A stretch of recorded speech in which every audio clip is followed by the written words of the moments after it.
Hey Ted, I heard you had some questions for me. Hi, Mrs. Hope. I was wondering if you could explain what sets the gifted classroom apart from a regular classroom.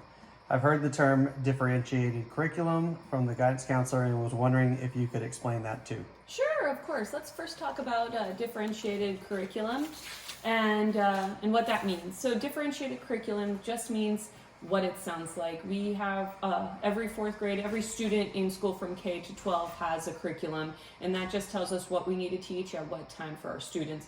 Differentiating that curriculum would still have the same standards, but what we're going to do is find different critical thinking ways, different ways of teaching that curriculum to them to help elevate their learning experience for them and challenge them. What else sets us apart is our pace. We, in the gifted program, we have what's called the Cambridge classes, and students who score really high on our state tests and our gifted students are eligible to be in our Cambridge classes, and we follow the same curriculum guide, but we differentiate, like that word you heard, and then we also move at a little bit faster pace.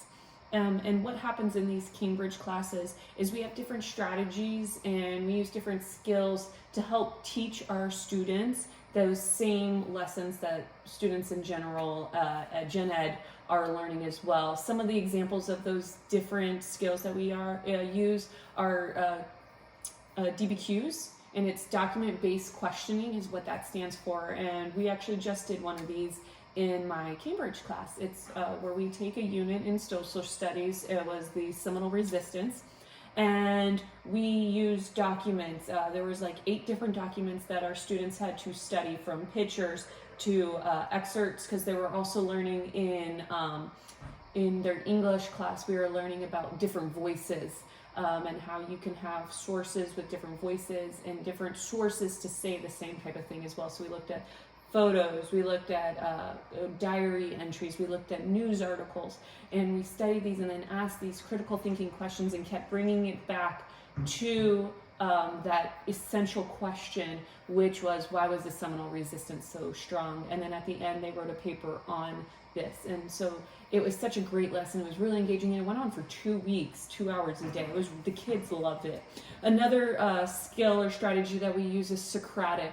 I love social studies to do Socratic circles, where the students will gather in a circle and we'll read something in our social studies unit, and then the kids ask questions and they answer it for each other, for themselves. Sometimes they'll get into debates as well.